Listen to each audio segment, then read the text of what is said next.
Hola, què tal? Com estem? Acabo de rebre GT Omega RS12 Black seient pel cockpit, per la wheelbase, per això d'aquí, que incorporarem el seient per poder tenir tot muntat en una sola peça. Què m'ensenyava? He assenyalat on va. Ah, vale, anava allà. I this is it. Ven dues peces que s'hauran de muntar. Ui! Clar, ja veieu, no? El volum és gran, per tant hem d'agafar el gran. No sé si això es veu, el seient. Huele a asiento nuevo. Paulo... Sí, jo crec que sí, no? No em servirà. Sembla un seient de cotxe. Sí, bueno, és la idea. És la idea. Ara el muntarem, aquí estan les peces per muntar-lo, vale. Ara el muntaré, espera, que trec això d'aquí, i veig el seient, sí, aquí entro de sobre. Oh, ve un coixí per les lumbars. Vaja, doncs encara no anirà bé això, o no. Fa molta olor, com si fos un seient de cotxe, clar, al final és un seient de cotxe.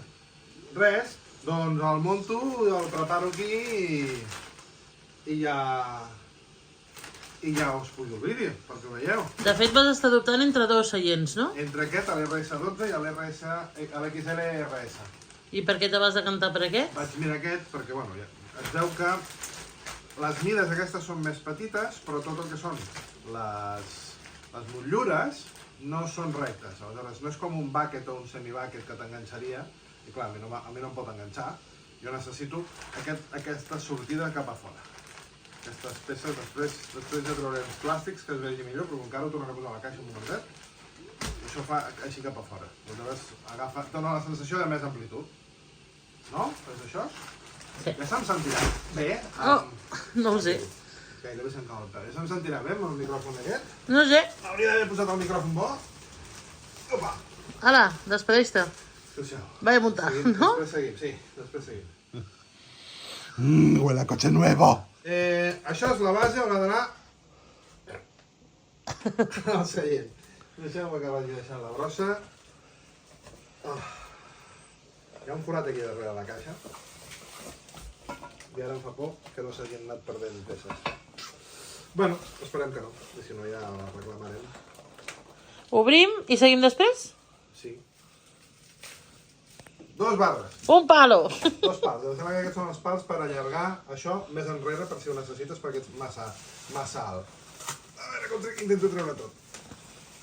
No sé si podré treure tot del tiró. Mira, aquí hi ha un manual operator. Manual operator.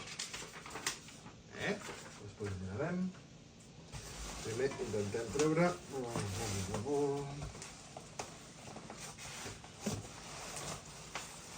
Opa. Mirarem així. I que caigui pel seu propi pes. I ara vigilarem que no caigui mosso. Vale. Sembla que ve bastant muntada, no? Home, la part de baix sí. Passa que hi hauria d'haver-hi. Vale, no, vale, no. Pot ser que sí que s'hagin perdut peces. Vamos a estar rebentada. Bueno, esperem que no hi hagués tornillos. Suerte. Vale, unes barres més petites i això són molt bé. Vale, lo tengo más o menos claro. Vale, guai, ja més o menys ja vaig veient. Ara mirarem a veure si ara més endavant o més endarrere. I muntarem. Exactament. Aquesta és la base. Opa! Aquesta és la base. Això anirà tal que per aquí, amb unes potes que ja hi ha dintre, no farà aquest soroll. No et surt al cap. Ara. I aleshores les barres hauré de triar si aquestes o aquestes altres que també han fet molt de soroll, com estan aquestes més petitetes, més curtes que hi ha aquí. Per saber a quina distància han d'anar. Que assumeixo que amb la llarga hauré de fer, hauré de fer amb la llarga. Bueno, ja veure si duràs. I si no es prova? Perquè això ha d'entrar... Opa! Tinc tots els pèls de les cames aixecats. Aquests pals, clar, si va aquí, això ha d'entrar fins aquí dintre i fins aquí.